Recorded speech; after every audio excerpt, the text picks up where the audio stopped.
ఇవన్నీ ప్రజలందరికీ అర్థమయ్యే విధంగా చూపిస్తున్నటువంటి ఛానళ్ళ మీద నిషేధం, మాట్లాడుతున్నటువంటి వ్యక్తుల మీద కేసులు, ఎవరన్నా నాయకులు బయటకు వచ్చి మాట్లాడితే వారికి ఏదో ఒక అక్రమ సంబంధాలను అంటగట్టడం, ఏదో ఒక కేసుల్లో బందీగా చూపించటం, ఒక తప్పుడు కేసుల్ని బనాయించటం, జైలులో పెట్టేటటువంటి కార్యక్రమాలు చేపట్టడం, లేదా వారి మీద దాడులు చేయించడం, ఇదా రాజకీయం అంటే? 30 రోజుల్లో ఇవన్నీ ఎందుకు జరుగుతున్నాయంటే చాలా స్పష్టం.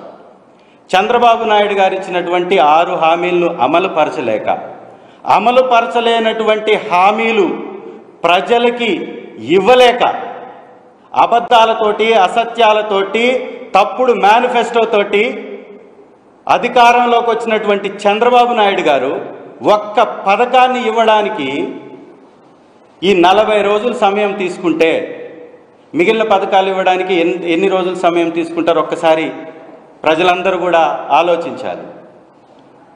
దాదాపు ఖజానాలో ఉన్నటువంటి పథకం పెన్షన్ ఇవ్వడానికి ఖజానాలో ఉన్న డబ్బు సరిపోతుంది. అయినా కూడా 14,200 కోట్లు అప్పు చేశారు. ఈ డబ్బంతా ఎవరి జేబుల్లోకి వెళ్ళిపోయింది? 75 లక్షల టన్నుల ఇసుక మా ప్రభుత్వం దిగిపోయే కాలానికి ఆ యొక్క డంపింగ్ యార్డ్స్లో ఉంటే, వీరి ప్రభుత్వం శ్వేతపత్రాల పేరుతోటి అబద్ధపు పత్రాలని ప్రచారం చేస్తూ చెబుతూ 40 లక్షల టన్నుల ఇసుక మాత్రమే స్టాక్ యార్డుల్లో ఉందని వారు చెప్పారంటే, మిగిలినటువంటి 35,000 లక్షల టన్నుల ఇసుక ఎవరి ఖాతాల్లోకి వెళ్ళింది? ఎవరు తరలించేశారు? ఏ దుర్మార్గులు దోచుకున్నారు? ఏ దోపిడీదారులు ఈ మొత్తం ఇసుకని తినివేశారు? ఇది కూడా బయట పెట్టాల్సినటువంటి అంశం. చంద్రబాబు నాయుడు గారు పూర్తిగా పరిపాలన చెయ్యలేక, పరిపాలన చేతగాక, ఈ పథకాలు ఇవ్వలేక ఈరోజు వారు ఓటాన్ బడ్జెట్ ప్రవేశపెడుతున్నట్టుగా కూడా ప్రకటించారు.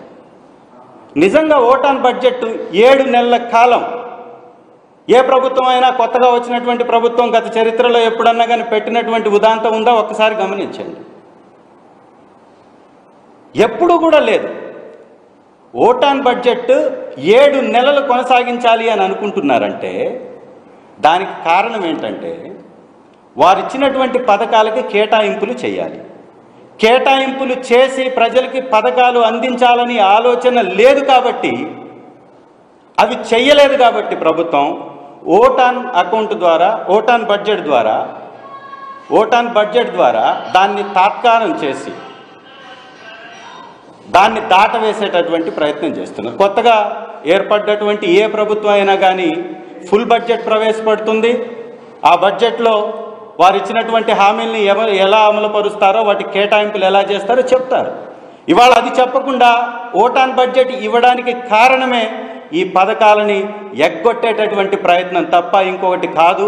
మరొక ముఖ్య విషయం, ఇవాళ అసెంబ్లీలో కూడా ఈ రాష్ట్రంలో జరుగుతున్నటువంటి దాడుల మీద, ఈ రాష్ట్రం అప్పుల కుప్పగా మారుతున్నటువంటి విధానం మీద, హత్యాకాండ మీద, మానభంగాల మీద మాట్లాడడానికి గవర్నర్ గారిని కూడా గతంలో కూడా కలవడం జరిగింది మా పార్టీ తరఫు నుంచి.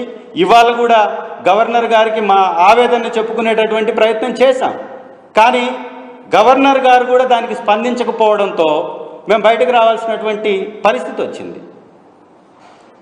ఇవాళ ప్రభుత్వం చేస్తున్నటువంటి తప్పులని ప్రతిపక్ష పార్టీగా, ఏకైక ప్రతిపక్ష పార్టీగా, ఈ రాష్ట్రంలో ఉన్నటువంటి పార్టీలన్నీ అధికార పార్టీతోటి కూటమిగా ఉన్నప్పుడు ఒకే ఒక్క ప్రతిపక్ష పార్టీగా, ప్రతిపక్ష నాయకుడిగా జగన్మోహన్ రెడ్డి గారికి అవకాశం ఇస్తే వారి తప్పుల్ని ఎత్తి చూపుతాం. కాబట్టి వారు చేసేటటువంటి ఈ దుర్మార్గాన్ని ప్రశ్నిస్తాం. కాబట్టి ప్రతిపక్ష హోదా కూడా లేకుండా చేయాలనేటటువంటి ఒక దుర్బుద్ధితోటి ఈ ప్రభుత్వం వ్యవహరిస్తున్నటువంటి తీరు మీద కూడా ప్రజలందరూ ఆలోచించాలి.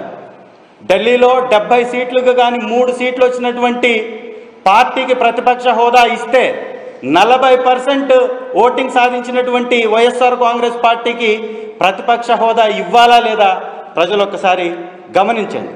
ప్రతిపక్ష పార్టీ ఉంటే ప్రతిపక్ష నాయకుడు ఉంటాడు, ప్రతిపక్ష నాయకుడు ఉంటే ప్రశ్నించేటటువంటి గొంతుగా ఉంటుంది. ప్రశ్నిస్తే వీరి దుర్మార్గాలకి అడ్డుకట్టబడుతుంది. కాబట్టే ప్రతిపక్షం లేకుండా చేయాలనేటటువంటి ఒక దుర్బుద్ధితోటి ఈ ప్రభుత్వం, ఈ కూటమి ప్రభుత్వం కొనసాగుతుంది. దానికి తొత్తుగా ఈ షర్మిలమ్మ గారు కూడా మాట్లాడడం, వారి యొక్క పార్టీని, కాంగ్రెస్ పార్టీని ఈ తెలుగుదేశం పార్టీ యొక్క తోక పార్టీగా మార్చడంలో భాగంగానే వారు చేస్తున్నటువంటి విమర్శలు ఉన్నాయనేది ప్రజలందరూ గమనించాలి. కాబట్టి ఈ కూటమి ప్రభుత్వంలో 30 రోజుల్లో ఒక పెద్ద అపవాదుని మూటగట్టుకొని ఈ ప్రజల శ్రేయస్సుని మరిచి, ఈ ప్రజల యొక్క అభివృద్ధిని మరచి, ఈ ప్రజల యొక్క సంక్షేమాన్ని మరచి భిక్షగాళ్లకు వేస్తున్నట్టుగా 5 రూపాయలు భోజనం పెట్టడం ఏదో గొప్ప కార్యక్రమంగా గవర్నర్ గారి ప్రసంగంలో దాన్ని కూడా ప్రస్తావించడం అనేది నిజంగా వారి యొక్క రాజకీయానికి పరాకాష్ఠగా మనం చూడాలి. కాబట్టి ఈ రాష్ట్ర ప్రజలందరూ వైఎస్ఆర్ కాంగ్రెస్ పార్టీ పాలనలో ఎలా పథకాలని అందుకున్నారో, దాదాపు 139 పథకాలని ఏ మధ్యవర్తిత్వం లేకుండా, ఏ యొక్క పార్టీ నాయకుడికి సంబంధం లేకుండా డైరెక్ట్గా బెనిఫిషియరీ అకౌంట్లోకి డబ్బు వేయడం కానీ, ఇంటికి తీసుకొచ్చి డబ్బు ఇచ్చినటువంటి పరిస్థితులను కానీ ఒక్కసారి చూస్తే మా పరిపాలనకి వారి పరిపాలనకి నక్కకి నాగలోకానికి ఉన్నంత తేడా ఉంది. ఇది అందరు ప్రజలు గమనించాలని మీ అందరికీ సవినయంగా వేడుకుంటూ ముగిస్తున్నాను. Thank you very much.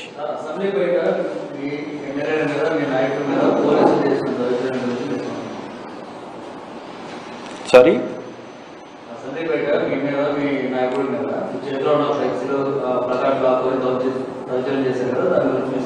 నిజంగా ఇది చాలా హేయమైనటువంటి చర్య.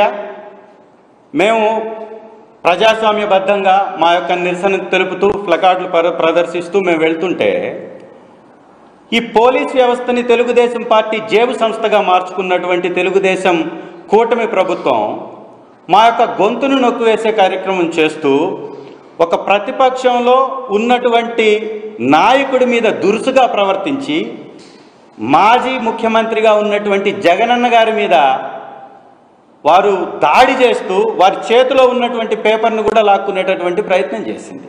నిజంగా ఇది ఎందుకు ఇంత భయపడుతుంది ప్రభుత్వం? జగనన్నను చూస్తే ప్రభుత్వానికి వణుకు పుడిపోతుంది. జగనన్న సభలోకి వస్తున్నారంటే వణికిపోతున్నటువంటి పరిస్థితి ఈ కూటమి ప్రభుత్వంలో కనపడుతుంది. జగనన్న సభలోకి వెళితే ఈ ప్లకార్డులు చూపిస్తే ప్రజలకి ఈ మెసేజ్ వెళితే వారు చేసే తప్పులు బయటపడతాయి కాబట్టి అడ్డుకునేటటువంటి ప్రయత్నం చేస్తుంది. ఏకంగా మమ్మల్ని ఎంట్రన్స్లో నుంచి కూడా, మెయిన్ ఎంట్రన్స్లో నుంచి కూడా పోకుండా అడ్డుకున్నటువంటి పరిస్థితి ఈరోజు జరిగింది. పక్క గుమ్మం నుంచి మేము వెళ్లాల్సినటువంటి పరిస్థితి వచ్చింది, అడ్డుకున్నారు మమ్మల్ని. ఈ కూటమికి కాలం చెల్లే రోజులు దగ్గర పడ్డాయి. కావాలని దాడి చేస్తూ, భయపెడుతూ, ఒక భయానక వాతావరణాన్ని సృష్టించి ఎవరు వారి మీద మాట్లాడకుండా, ఎవరు వారు చేసే తప్పులను ప్రశ్నించకుండా, ఎవరు ఈ ప్రభుత్వంలో జరిగేటటువంటి లోపాలని బయట పెట్టకుండా చేయాలనేటటువంటి విధానం వల్లనే, ఆలోచన వల్లనే ఇవన్నీ చేస్తున్నారు తప్పక మరొకటి కాదు.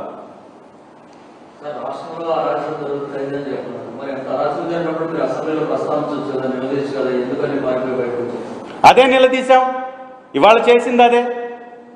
ఇవాళ అసెంబ్లీకి వెళ్ళింది కారణం అదే. వెళ్ళి మేము గవర్నర్ గారికి చెప్పే ప్రయత్నం చేశాం. గవర్నర్ గారు దాని మీద స్పందించలేదు. అనేక మార్లు మేము మా యొక్క ప్లకార్డులు ప్రదర్శించాం. వారిని రిక్వెస్ట్ చేయడం జరిగింది. పోడియం దగ్గరికి వెళ్ళి కూడా వారిని దీని మీద స్పందించవలసిందిగా కోరినప్పుడు కూడా వారు స్పందించలేదు కాబట్టి బయటకు రావాల్సిన అవసరం వచ్చింది.